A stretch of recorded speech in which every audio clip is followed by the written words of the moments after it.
Well, over the first two sessions of our retreat so far, Walking with Jesus, we've been thinking a little bit about where we've come from, both as individuals and also the communities of which we're a part. Now this afternoon, we're going to start to think about where we are now. As I shared yesterday, when I first came to faith in my early 20s, I had a very strong sense of being called to do something for God. I actually sold lots of my possessions, or tried to, went against my mother's strongly expressed wishes, left all my family and friends behind, and went off to Bible school in the States with the idea that I was being called to the mission field in some way. But where am I now? How am I walking with Jesus in a time of coronavirus? Where are we all? I don't know about you, but as I've gone through these past weeks of lockdown, I've often found myself struggling in different ways and with different things, often wrestling with a sense that I'm somehow failing to do and be all that I should for such a time as this.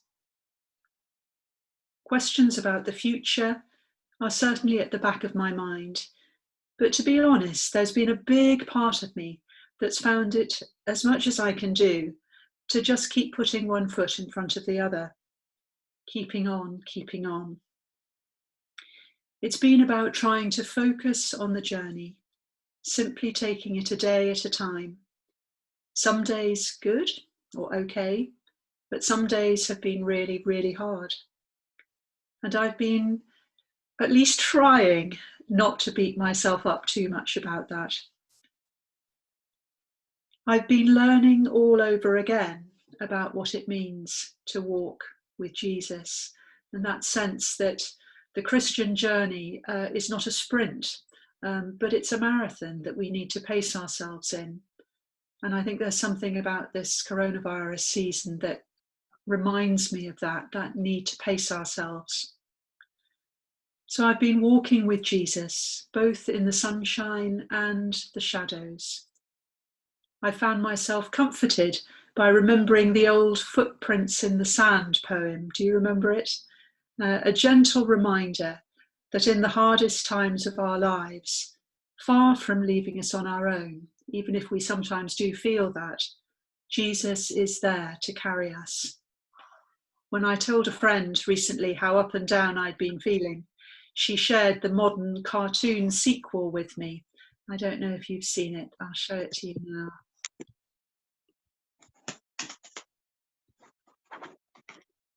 Do you know this one?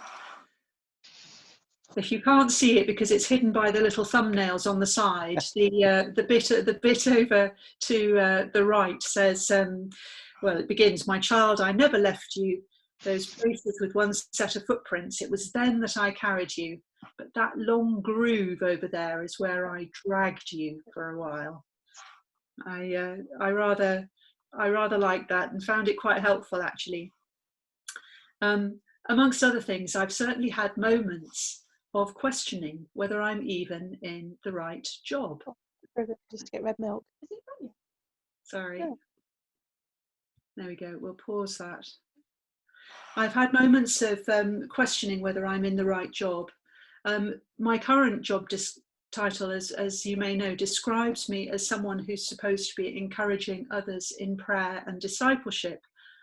But I have to confess that as lockdown has continued, I found it increasingly hard to stay settled in my usual ways of praying, or actually even to sit in the usually much loved place where I like to pray. I think it's because lockdown routine feels so different from the old normal, and I've been feeling so unsettled. The times I felt closest to God and most at peace have been when I've been able to get out for my daily walks. And that was the slide that I was just going to show you now. Here we go. It's hugely, hugely restored my soul to see the glorious gathering, unstoppable advance of spring over these past weeks. And as I've got out for my walks, to listen to the exultant songs of the birds. They seem so much louder at the moment, in the early morning or the evening. And as I've walked along this little lane, to hear the soothing sound of the little river running over rocks down in the bottom of the little valley along my route. Here are a few of the things that I've noticed as I've walked and that I've just felt drawn very close to God by. Often tiny, tiny little things I've noticed as I've walked. I'm tired, Susie. You may have too.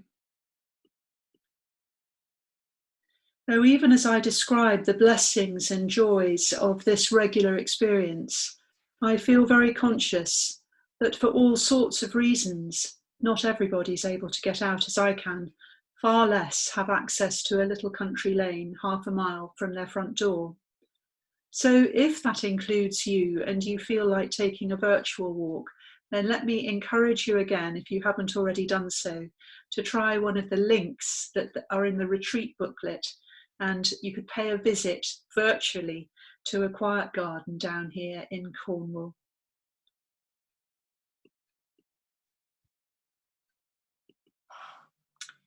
Sharing a couple of times a week in online Sunday services and morning prayer with people I know and love has become a lifeline, and probably has for some of you as well. As have also the daily prayer posts and occasional Zoom prayer sessions with colleagues at work.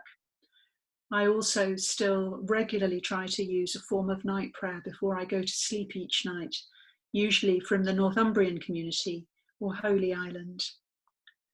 But a lot of my personal prayer has become almost wordless during this coronavirus season. Perhaps now more than at any other time I can remember, it feels as though we're almost drowning, overwhelmed with news and words. It's a bit like Jim Carrey's Bruce in Bruce Almighty, when he suddenly starts tuning into the heart cries of the world. It just sometimes feels as though the need is so great and there's so much to pray about that I almost don't know where to start. Praying with others helps, and I also use a lot of other people's prayers. But much of my own prayer has become a kind of semi-constant, responsive ache in my gut, both for the people I know and love, and also for the thousands, the millions who I don't know, but all of whose names and faces are known to God. At any rate, in this strange season, I've certainly felt less able to do in prayer, at least on my own, and I can only be and hope and trust that somehow the Holy Spirit is doing the work within me. As Paul writes in Romans 8, likewise, the Spirit helps us in our weakness, for we do not know how to pray as we ought, but that very Spirit intercedes with sighs too deep for words. And God, who searches the heart, knows what is the mind of the Spirit, because the Spirit intercedes for the saints according to the will of God. What has your experience of prayer been during this coronavirus season? Is it just me, or has anybody else been finding it hard to pray as normal? If so, I want to reassure you, somebody reassured me the other day, that that's actually probably quite normal. And actually, I strongly believe that God calls us to pray as we can, not as we can't. But I thought it'd be nice perhaps to take a few moments now, if you want to turn your microphones off, if you'd like to say something, just to give people a chance to share a little bit about their experiences of prayer during coronavirus season. Is it just me? Am I the only one who's been struggling? Anybody like to share? Just put your hand up if you want to say something.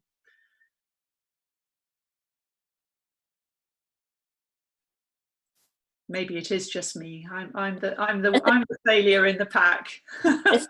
It's not just you, Joan, but I am taking a lot longer every morning. yeah, the same sort of prayers, but Yeah. I think, as you say, going for walks, we're lucky because we can get into the countryside easily.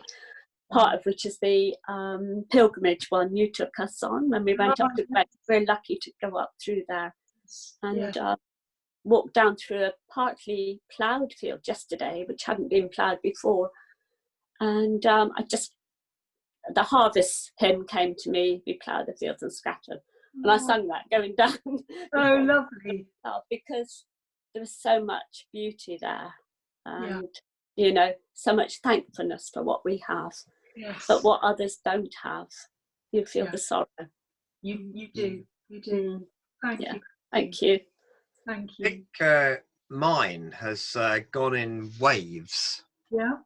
And some days I've had to pray a lot. I think when I'm focusing on the readers that I know, particularly if I've spoken to some who some are in really tough situations, both personally, medically, and things like that. And I spent a lot of time in prayer about them, usually when I'm walking, because I walk for an hour and a half each morning. So that's that. But other times it's a bit like grief. It kind of comes in waves. Yeah. Yeah, I can relate to that. You know, and when you're in the bottom of a trough, that's when you can't pray. Or it's just a plea. Yeah. Help. You know, or you do just stuff just to sort of mask it. Yeah. And at other times, you know, you're trying to do something particularly positive in the way of prayer. And other times you just need to sit with space. Yeah. So very, very different experiences and for different people. Anybody else like to share just a little bit? Well, I found the experience that I've had little physical space in the house to pray, you know, in my usual way, my usual time. So I've had to kind of grab it while I can. And my outdoor walks, I love to pray in nature normally, but now I've got kids on bikes with me, which is an absolute joy. And, you know, together we're in nature, and together we're discovering new things. But I'm kind of out of my comfort zone in so many ways. Just having to remember to kind of grab it while I can and not beat myself up about, you know, as you say, pray as you can, not as you can't. And that's the challenge for now. Yes, thank you, Graham. That phrase, out of our comfort zones, that was something that we've looked at in another session, wasn't it? I think it was some words of Richard Rohr's, kind of being taken out of our comfort zones. Right. Yeah. One or two more people want to share. It's lovely to hear you sharing. David, you put your hand up virtually. Very clever. Well, I can't see everybody's screen, so I just sort of didn't know if you could. I used to do a lot of prayer whilst travelling, which I used to do a lot of. And now I'm not travelling at all. You know, I've not been out of the confines of the parish for whatever it is, 6 or 7 weeks now. It's just unheard of. I'm having to, you know, rethink and rearrange what I'm doing. What anchors me is morning prayer by Zoom, actually with the staff of the church I used to be in Brussels, which is my start for the day. Yes. I have to try and weave in prayer times in the rest of the day. It's very odd because in theory, I've got far more time than I ever had. And yet I'm finding it more difficult. Yeah.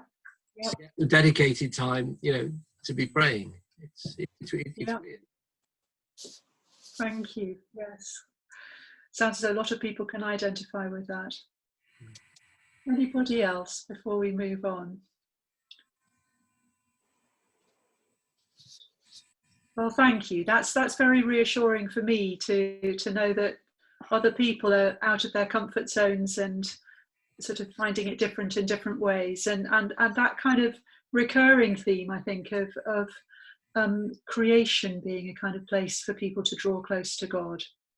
Wonderful. We're thinking about this question, where are we now? And who are we called to be? What are we called to do for such a time as this? I said that I've been struggling with that. It's a question I've been struggling with.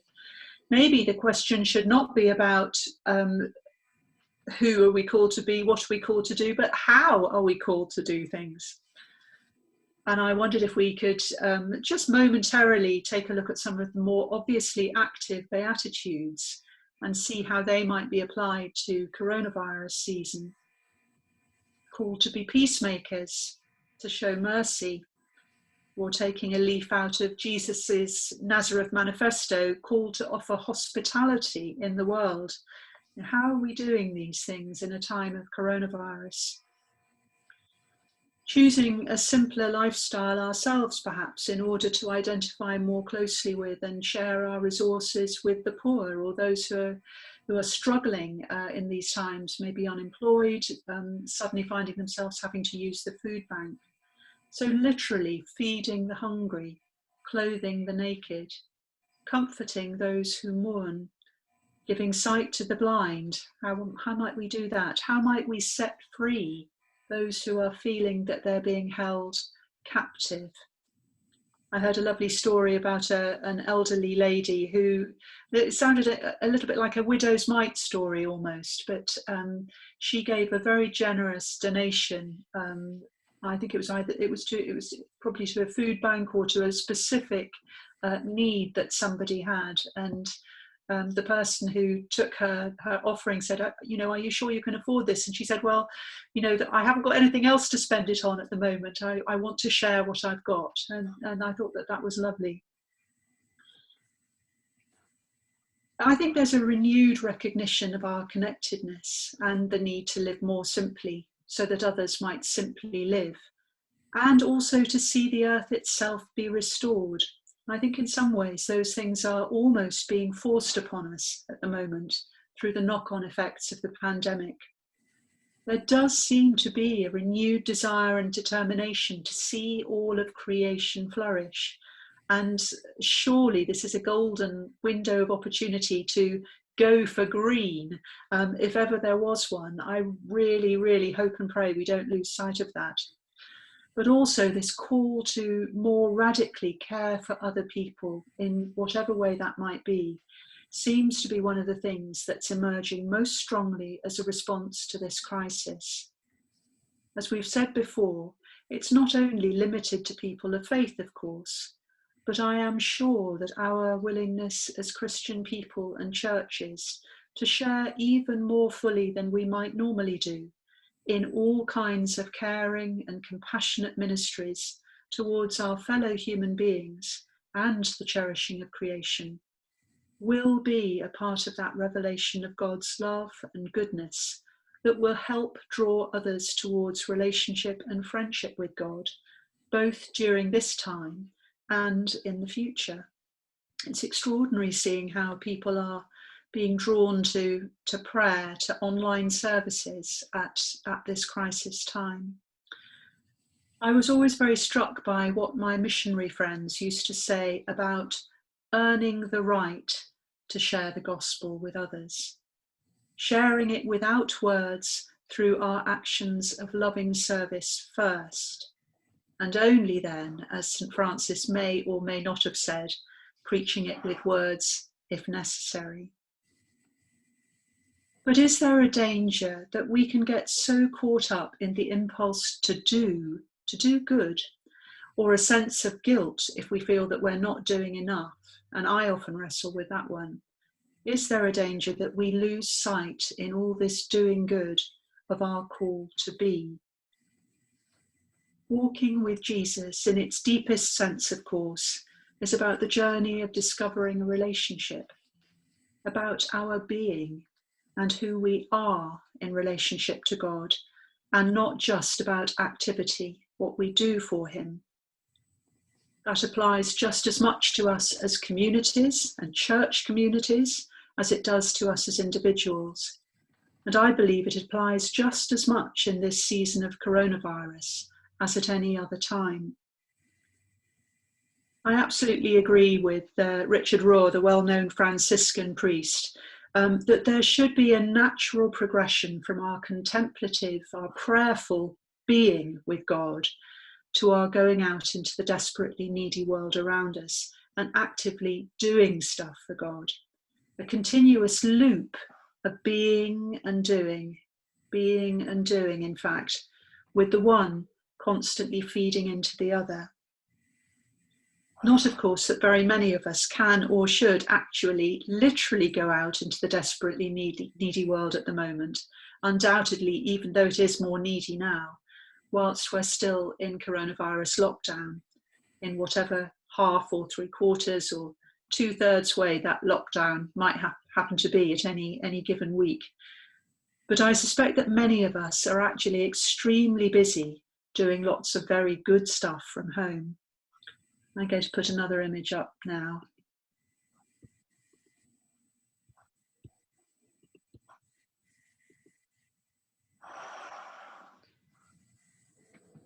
One of the dictionary definitions of vocation, or being called, is that if you have a vocation, you have a strong feeling that you are especially suited to do a particular job or to fulfill a particular role in life, and especially one which involves helping other people.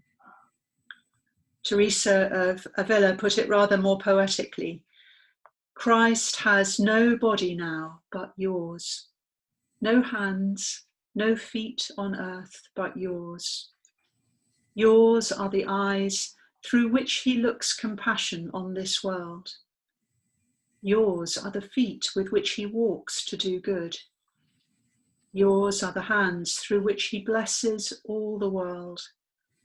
Yours are the hands, yours are the feet, yours are the eyes. You are his body. Christ has no body now on earth but yours.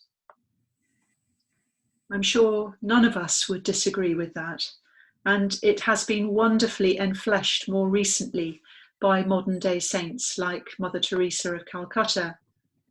But I'm sure that you can all think of more ordinary, everyday, less famous sort of people who live and love in a similar sort of way.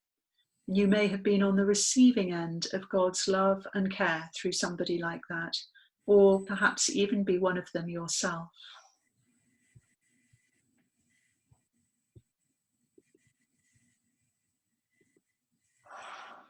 Yet I feel that if we're not careful, we can sometimes lose that balance between our contemplative being and our active doing. We can end up being unhealthily driven rather than drawn, and that way can lie burnout and certainly a loss of joy and peace, even a losing sight of the Lord himself in our heads down, frantic scurrying from one activity to another, whether in the actual world or zooming along online. I believe that this can be true of Christian communities as well as for us as individuals. And I believe that this is just as much of a danger in a time of global, national and local crisis as it is at other times. So I wonder how well balanced being and doing are in your personal lives and in the lives of the various communities of which you're a part. We're going to take some time now to pray some more scripture together. And this time I'd like to suggest that we use Lectio Divina, the idea of allowing the Holy Spirit to draw our attention to a particular word or phrase in a Bible reading, and then chewing on it. Like we did this morning, we'll pause our Zoom session in a moment and we'll have about a 20 to 25 minute break. We'll come back at 5 o'clock. And I suggest you might like to try spending about 15 minutes of that, again, in silent individual prayer, and then we'll come back and share. But this time, I think we're a smaller group this afternoon, so I'd like to suggest that we share in the wider group this afternoon. This morning we were in breakout rooms. This afternoon we're going to focus on the relationship between Jesus and two of his women friends, the sisters Mary and Martha. We'll focus on our first gospel encounter with them in Luke chapter 10, verses 38 to 41. You'll find the reading in the session handout. But you may also, before tomorrow morning, like to read the passages in John 11 and 12 later on, and ponder how Jesus' relationships with this family develop, and what God might be saying to you about your own life through that story and the communities to which you belong. For those unfamiliar with Lectio Divina, it's basically a meditative way, as I say, of reading a passage of scripture, prayerful reading. So before you begin, just take a moment to still yourself and quiet your mind. There are instructions in the retreat booklet, but there is a slightly shorter list of instructions here, so we'll just look at those very briefly together. So Lectio contains 4 steps: read, reflect, respond, and rest. So when you read, I'll read the passage first, but I suggest you read it again yourselves. Notice any words or phrases that particularly stand out to you. Then reflect on those words or phrases that grabbed your attention, and allow God to speak to you through them, and ponder what their significance might be in your lives. The third step is respond. Respond to what God has spoken through those words. A little bit like our conversation with Jesus, with our imaginative listening prayer this morning. Have a conversation with God in prayer about what's come up for you. And then finally, spend a few moments resting in silence with God and allow what he has spoken to you to sink deeper.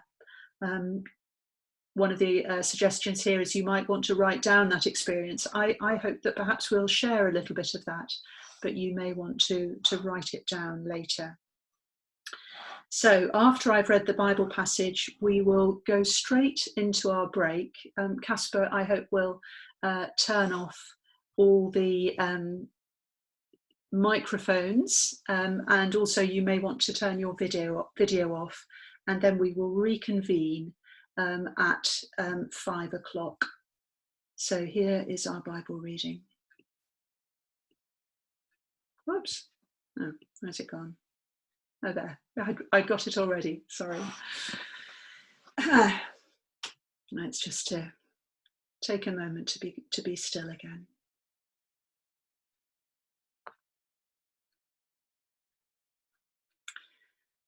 Jesus visits Martha and Mary.